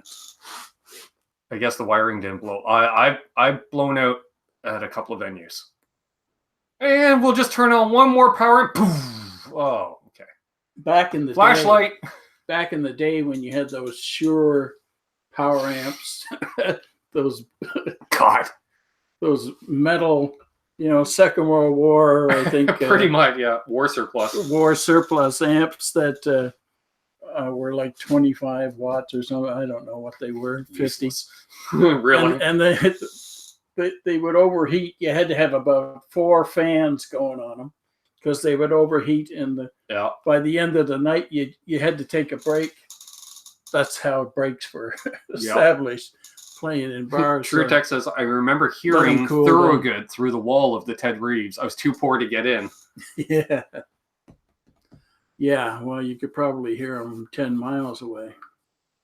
That's right, Zach. He says, thankfully there weren't any girls in the chat last night when Mancuda was on. Yeah. And I was texting with Mancuda after that, and his girlfriend Simone had no idea he was doing that. Oh, well. That's right, Bobby. That's okay. And that's how I found out you had that wonderful cherry burst, because a couple of weeks ago, Dave did a finish repair on his Les Paul. Mm. Now, it was funny because Bobby had told us that it was going to get posted. So I'm just watching it, and I'm like, say his name. Say his name. And he's like, yeah, Bobby dropped this off. I'm like, I know who Bobby is. Yeah. Yeah, it's a beautiful, beautiful guitar. If it ain't loud, it ain't rock, Tim Seabour says. Well, tell my tinnitus that. About it, yeah. Yeah.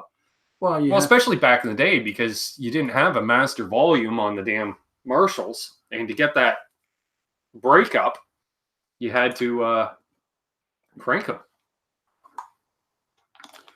Well, not that you're big on breakup, and no. But I would say if any, you'd put a touch of bite in that John Fogerty way. Yeah. Just on like the edge of breakup. So if you dug in, you would get certain songs. Yeah. Like if I was like Green River or something. If I was playing lead,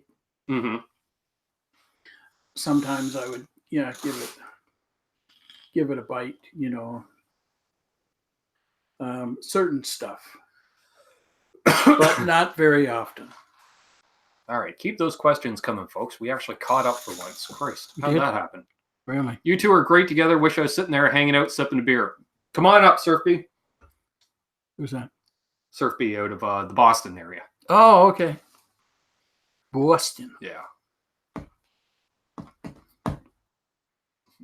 John, Joe, Jack, ring a bell? Does a bit. No. All right.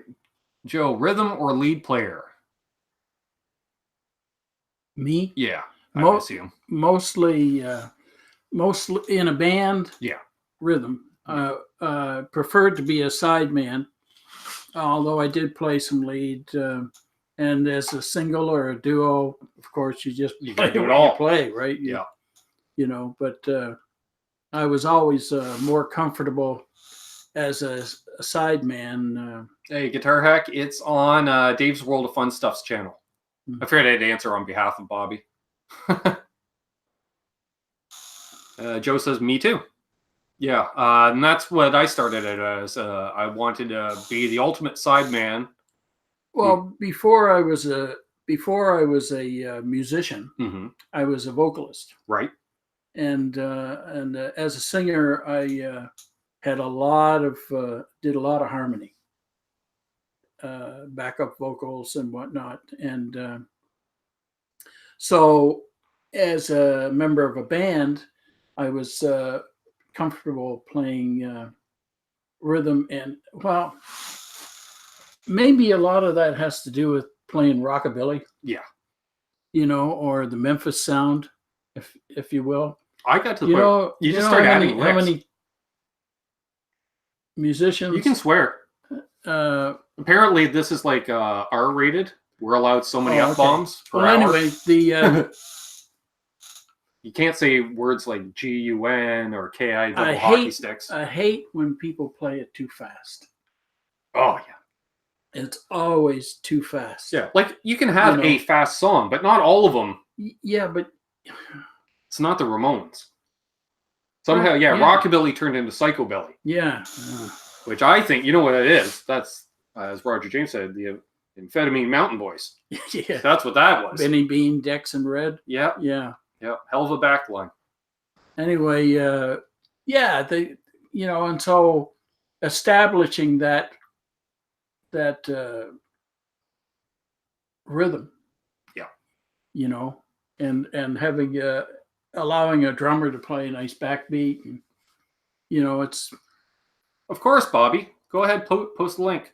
more comfortable. And hopefully it won't just get deleted. Sometimes when you post a link, it gets deleted, but the mods will definitely approve it. More comfortable playing rhythm. And yes, I'm still trying to get Dave Riome on here. But as he says, technology doesn't like him. Hey, Crowbar. Tuning in from Rhode Island. Rhode Island. He's great. Crowbar, he's got some great one-liners. Well, so welcome. here we go. Welcome very much. That's right. Got to have hills and valleys in all the right places, Chris. I like that. That's a good way to put it. Uh-huh.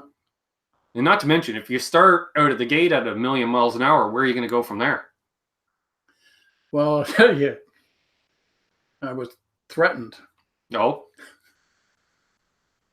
When I used to turn around and scream, "Slow down!" Yep. Slow down. See, I took that page out of your. I mentioned that in a chat the other night because we're talking about inconsistent drummers, or guys that up songs live by 10 beats per minute. It was never the drummer's fault. No. You know whose fault it was? Whoever counted it in. Fucking lead players. Mm. They got to play loud and fast. It's too slow. It's dragging. No, it isn't. And if you play too fast, the ladies can't dance. And if the ladies can't dance, Well, they the leave. point is that if you play it too fast, you can't sing. Well, that too. And you burn through all your material in half an hour. Yeah. And bar owners don't like you taking 40 minutes between sets, folks. Speed kills, man. Yeah. It does. Yeah, I remember in one band, who will remain nameless, where a lot of times the guitar player would start the song with an opening riff, like you say. And I'd turn to the drummer and say, slow down. He's like, he started. I said, look, you're the heartbeat of the band. Just start slowing it down. You and me. He's like, why? I said, because I got to do the lead break in this, and I can barely keep up at our normal pace. Yeah, why is that? Why, like... Oh, somebody retracted their Crystal Pepsi, apparently. Cool. Oh, thank 50 you. Watching, 57. Yeah, thank you, whoever that was. Thank you so much. Appreciate it. Yeah, then you just do laps like Indy. Yeah, exactly. Ooh, back from the Wilmantic Brewing Company, Grape Brews and Wings. Crowbar has. I've been craving wings for a week. I got to get some wings. You do? Yeah. True Tech prefers the improvising on the fly to unknown stuff. Yes, I'm the same. That's the way I am, because someone asked me about that. Like if I have pre-planned solos live. Okay. I know each song, because the last band I was in, I would take about 8 leads a night. And each song, I knew there was a couple of riffs I wanted to incorporate in at some point. Whether it's a resolution to the end of the solo or, a trademark turnaround as part of the original recording. But beyond that, no, I just improvise. And then as soon as I start hitting bad notes, that's when I'd fall back in and end the solo with the rest of the band. I remember... That's exactly it, Todd. Where are we racing to? Doing a gig with a real good guitar player, lead player. Okay? And the line stuck in my head, and this was a long time ago, man. We're playing, and it got to the lead break, and he said, "Stay there, I'll be back in a few minutes." And he went off on a tangent, and a lead break for 2 or 3 minutes, right? And then came back and carried on, right? Those are the best times. Yep. Bobby says it's not letting him post it. Terry, can you find that one and post it in the chat? Terry's good at sourcing out links and stuff. So. Oh, okay. I used to. I'm currently between bands, Surfby. He's like, you're still playing out fairly often. I was up until almost 2 months ago now. I'm taking a little break from live playing. Probably put something together. You're this almost fall. too busy to play. Yeah. That's part of it. Hey, George. He says, hey, all late here, being in the garden. Nothing wrong with that. Thank you, Terry. Yeah, that reminded me. I remember we were playing a show, and we got up, and you know as well as I, as soon as you hit one, even if it's muted, just a little flub at stage volume, everyone's like, "Oh, they're back," you know, and so you have the attention. Sure. And we were gonna start playing. Our singer went to the washroom. Oh, which had a lineup. Yeah. Fortunately, we started improvising. It was a Pink Floyd song, thank God, because you can improvise those things for half an hour. Yeah. And so Richie put a little loop on because he has the looper pedal. Yep. And then he starts playing along to that. Then I jump in. Of course, the bass and drums kick in, and we're just improvising for. It had to be 8 minutes. And then it was like literally she walked up, and just as she was about to put her hand on the mic, Richie does the turnaround, and boom, we're into the song. Yeah. And everyone's like, my God, that was amazing how you did it. And we're like, afterwards, we're like, that was improv. That was all improv. Sure. Good question. What's that? Well, first of all, we got Chris Gardner, new name in the chat. Hey, welcome, Chris. man. And anyone that's new, please subscribe. It really helps me out. And happy out. Father's Day if you're a father and we haven't wished you happy Father's Day. Yes. If you're going to be a father or you don't want to be a father, but you're a father. Okay. That's a friend of Amanda's. Well, welcome. Okay. Welcome. Chris Gardner? Yeah. Okay. Which star has Dad met that he really connected with on a personal level? I think I know. Wow. Steve Goodman?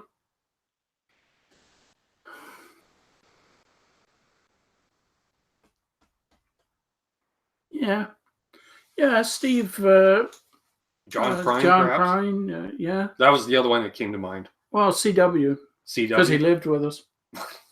CW Gatlin is a member of the Rockabilly Hall of Fame. He's out of Arkansas. That's right. Helena, or West Helena back in the day, but Helena now. And I guess the last time he was here was when Levon was still alive. Yeah. And he was out on tour with the band. Right. And they played Massey Hall in Toronto. And I was surprised Amanda even remembers CW. Well. Anyway, yeah, but yeah, Steve and wow, there's just a lot. You know? And I'm going to assume if I see a question that's not addressed to either one of us, it's going to be from both of us. Chris Gardner asks, who is your favorite artist? Ooh. You got to narrow it down to one?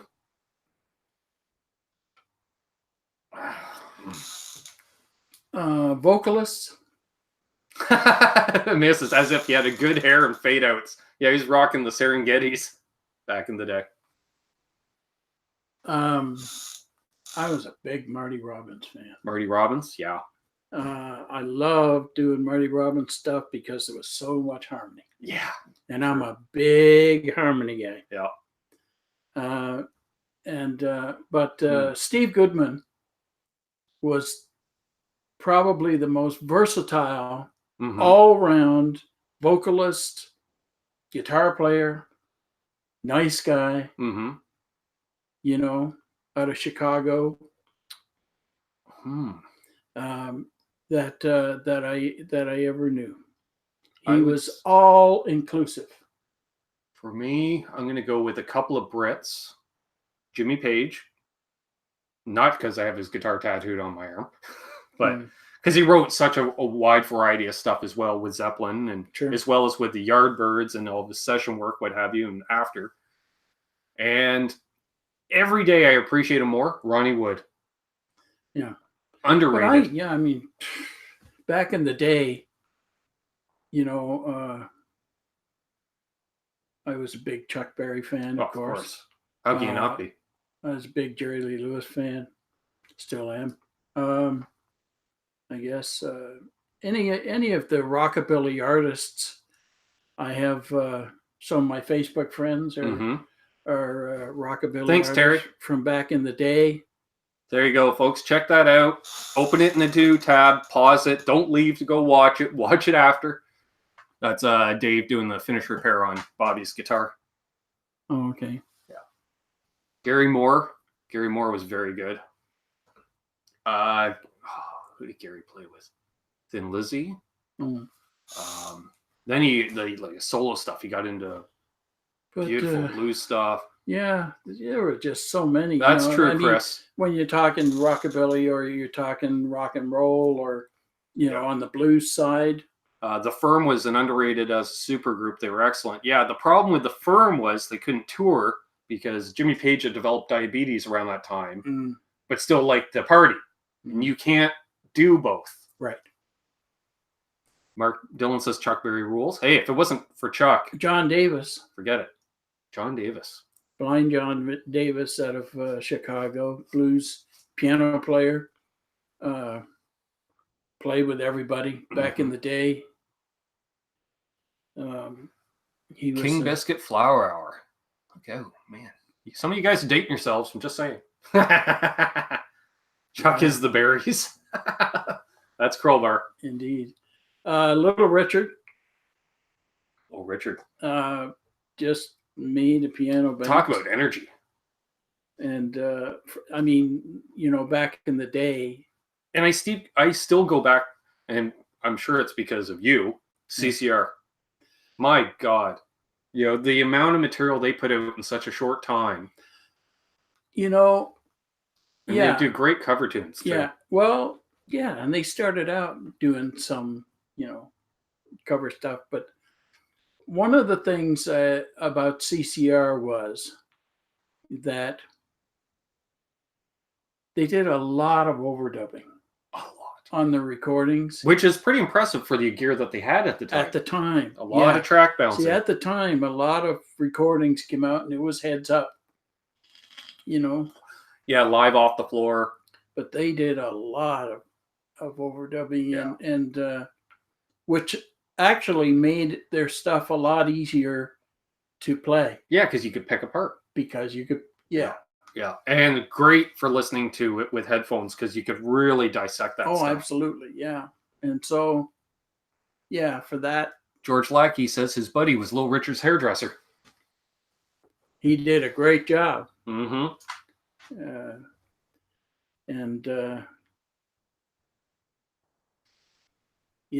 So back in the day, people I listened to in the 50s as opposed to the 60s, which changed everything. Chris Ferrara says I had so many King Biscuit shows I recorded off the radio on cassette. April Wine was my favorite. Sure.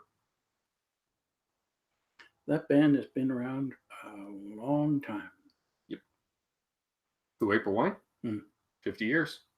Yeah. Technically 50 years. Out of Halifax? Yeah, kind of. It was kind of like they started in Halifax, and I think it was pretty much Miles moved to Montreal, and I think basically the rest of the Halifax band came, but then left, and then he basically... Yeah. But then again, Miles is the only original member left anyways, right? Yeah. Although Brian has been with them since like 78 or 79, so a lot of guys have played with April Wine. A few friends.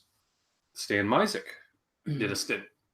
Stan was the bass player for Harum Scarum out of Oshawa. Yeah. And then he went on to play with like Sass Jordan, backed up Burton Cummings, I believe. We actually know a couple of guys that play with Burton Cummings now. A lot of people did. Yeah, I'm pretty sure Jerry Finn, who's the Killer Dwarfs guitar player these days, he plays with Burton as well on occasion, as well as the Carpet Frogs, they call it, out of Toronto. Yeah, there was the usual, which is like almost a super group. It's funny because it's like guys all from bands you've heard of. Yeah, but it's a cover band. Yeah. And that's the city. Yeah, that's Toronto.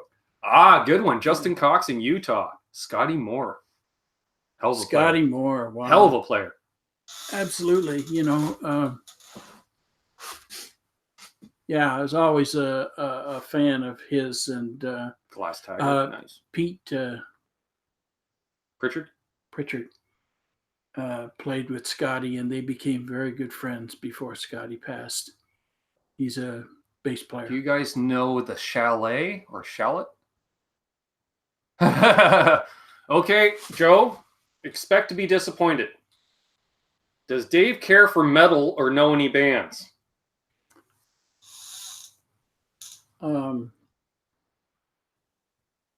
If I had to choose, no. I would say probably the closest you got to metal would have been Steppenwolf. people always thought I was John Kay back in the day in Toronto. You know, John and that band came out of Humber. Oh, no, that's Le Studio, Chris. I don't think it was the Chalet. I'm pretty sure that's Le Studio, which is being restored right now and is turning into a museum and gift shop. I'm one of the guys that's doing the restoration is a member of the Facebook group for Canucks with Guitars. And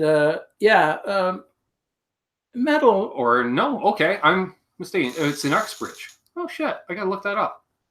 The studio? Yeah. No, Le Studio is Chalet. in north of Montreal, but the Chalet's okay, Uxbridge. Penny Black.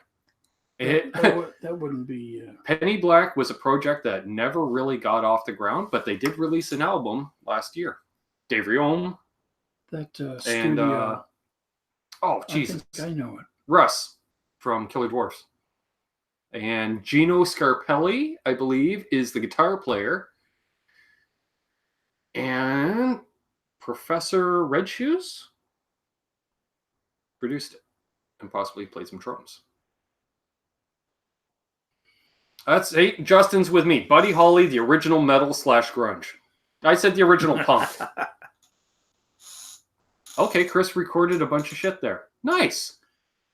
At the Chalet. At the Chalet. Who owns it? Good question. Helix, great band. They're back playing. And the name is the studio's familiar.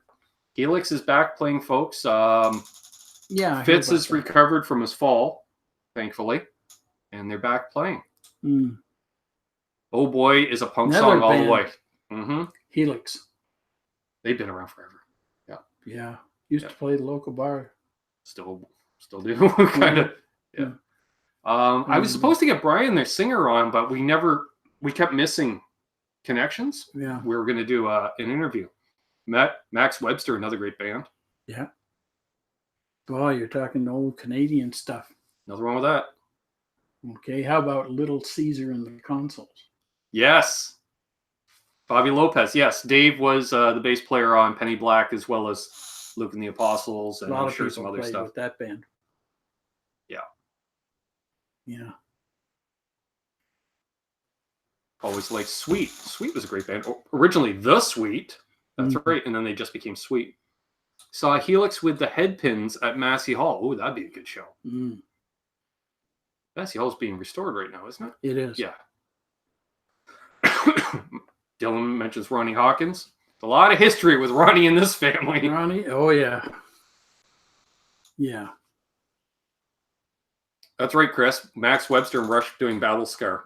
They used to tour together a lot. Yeah. So they actually recorded a song with both bands playing.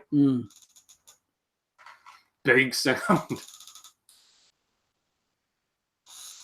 The singer was climbing around the balcony while singing. No doubt. That sounds like what something Russ would do back in the day.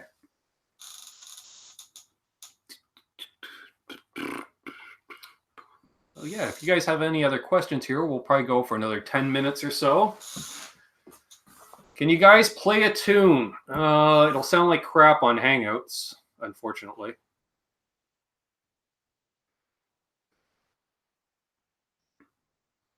And I was doing some playing earlier, and I'm not happy with my playing today.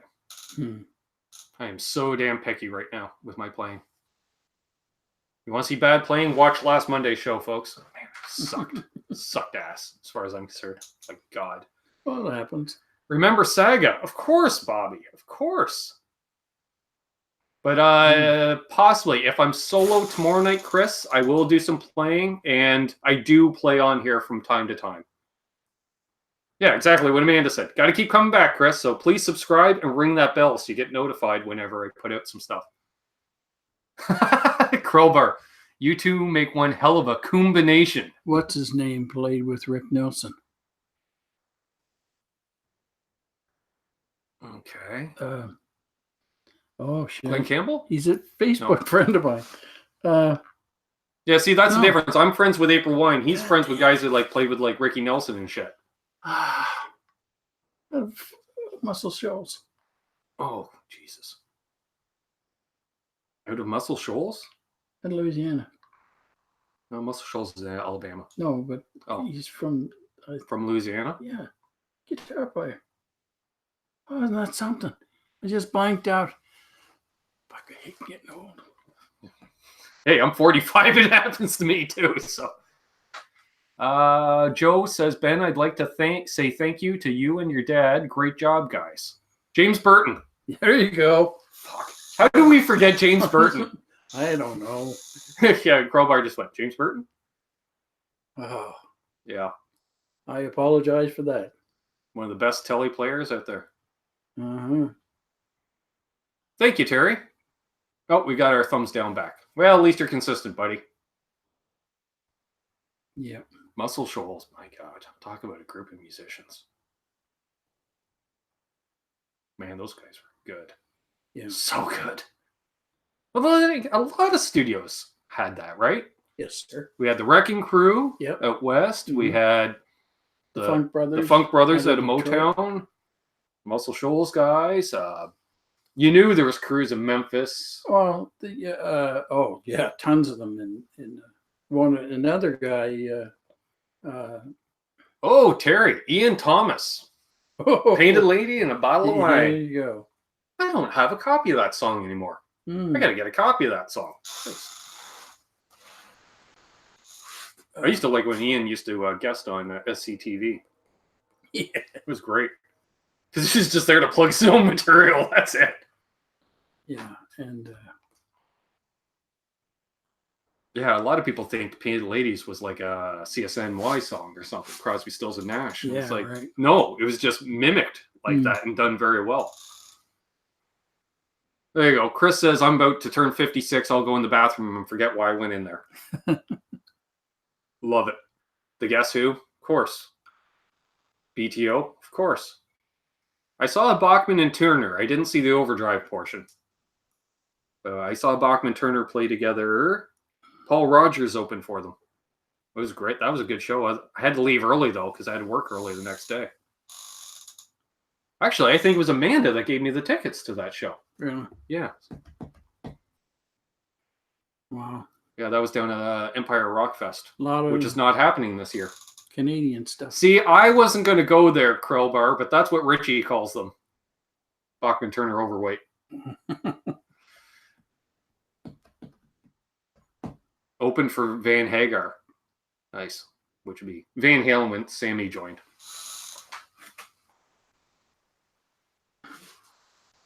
Because I'm awesome. Yes, you are, Amanda. Quite. Yeah, Lightfoot was around the Empire. They get some good people in there from time to time. It's just weird. A lot of Tuesday night shows and shit. Tea Party, saw them at the Empire. There he is. Hey, just got home. Happy Father's Day, Uncle Dave. From NASCAR Canuck, if you can guess who that is. Oh, I don't know. Some guy in Kitchener, Waterloo. Yeah. Waterloo area. We were talking about you and your old man earlier, Doug. Hope Grayson did good today, buddy. Saw BTO at Lulu's Roadhouse in Kitchener. God, Lulu's. Former Kmart. Yeah. I wish I could have been there. I would have made that drive. I know people from down here used to go up to Lulu's to longest party. bar in the country. Yeah. Yeah. Good old Lulu's. Quite a spot. Yeah. Yeah, right out the edge of town over by Pioneer Sports World. Yeah, on the old highway. Yeah. Yeah, the old Highway 6, right? Is it Highway 6? 8, I think. 8? 6, 8? Whatever it takes. Yes. Ooh. Any last questions here? Yeah. SCTV was awesome, especially Great White North. Good beer, eh? Of course, Mark. Well, indeed. I just remember the episode Ian Thomas was on because he would fake an American accent, and that's how he made it big in music. But then he would slip into the whole Mackenzie he's out in accent. California for a while. What's his face? True Tech. I was hammered that night. Last time I did acid. Yeah, no doubt. Randy Bachman is looking good these days. Yeah, he's been on a health kick the last while. And reacquiring gear. Oh, they're doing a gig. Yeah. Well, because the guitar used to play the guitar solo on American Woman was owned by the guitar player in the band Noah from Wooler that Randy had signed, and they went out on tour. Oh, yeah. But the one of the three members passed away. Yeah. Well, the son of one of the members is Jeff Vandertot, right, friend of mine, and he just recently sold that guitar back to Randy. Really? Or sold it to Randy. He and Burton Cummings are doing a thing. Oh, okay. Like a reunion thing. Good. A fundraiser for something. Saw that.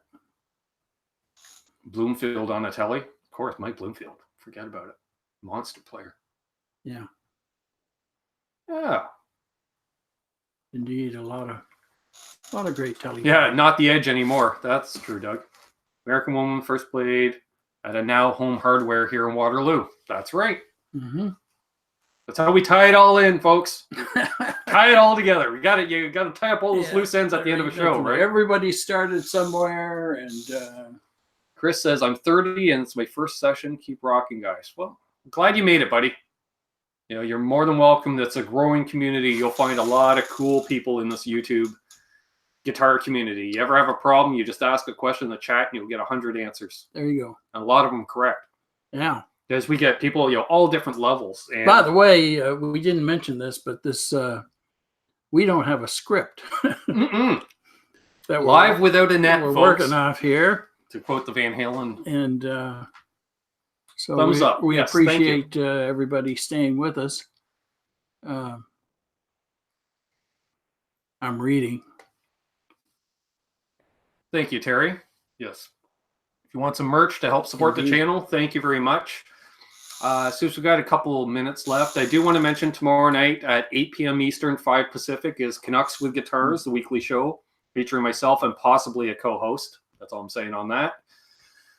The community build is going, folks. I'm sourcing parts and such as we speak. I haven't forgot, believe me.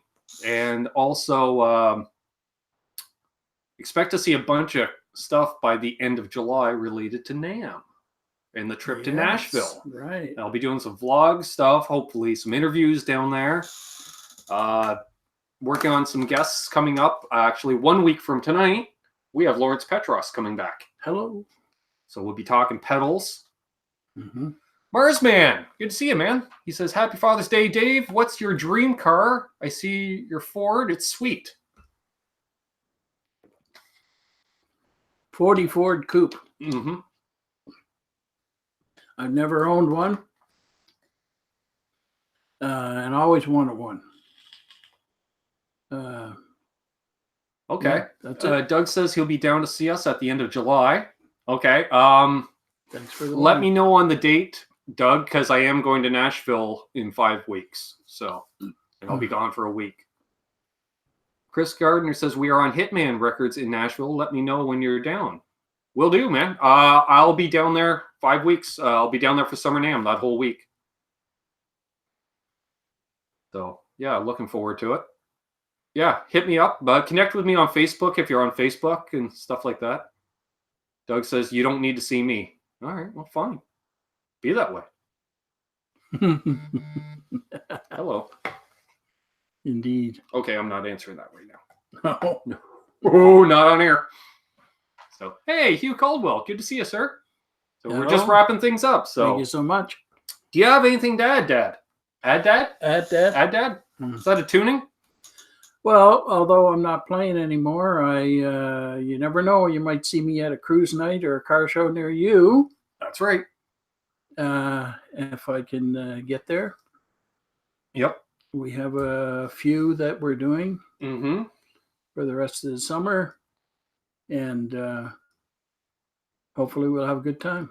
Awesome. I like nothing better than sitting around doing nothing. That's for sure. What's the line from Joe Walsh? People call me lazy, but it takes all my time. It does. Yeah. So, yeah. Well, thanks for doing this again this year. Well, It's become a tradition now. Jesus. Been kind of interesting. Yeah. Yeah. Indeed. And I hope you folks enjoyed it. And that's right, Terry. Thanks all that donated. Jason Wade, Absolute Mayhem. Excuse me. Anybody that bought any merch, that's awesome. Thank you very much. Excuse me. Oh, cool. Michael, I'm just checking emails because sometimes I get a donation through PayPal and it comes up in my email. So thank you very much. Greg Summers, thank you for subscribing. Okay. I will check that out, Michael. Thank you for the email. That's awesome. Gussie, I'm glad you liked it. Marsman, that's awesome. Thanks. True Tech, I'm glad you enjoyed it. Yeah, anybody that's new, I hope you enjoyed the show. That's awesome. Like I said, tomorrow night, Canucks with Guitars. Next Sunday, Lawrence Petross. Beyond that, I don't know. We'll figure something out, folks. If you're new, please subscribe, ring that bell. Of course, leave a thumbs up, New World. That's awesome. I appreciate all the support from you fine folks. And as I always say, what do I always say, Christ? One beer. That's it, right? Hold those doors open. Let that guy in your head in traffic. Do good things, and good things will happen to you. Karma's real. I'm living the dream. You living the dream? I lived it, and I continue to live it daily. There we go, folks. So until next time, I'm Ben. Cheers, rock on, and be good to each other. Cheers. Thank you so much. Yeah, see you tomorrow, sis.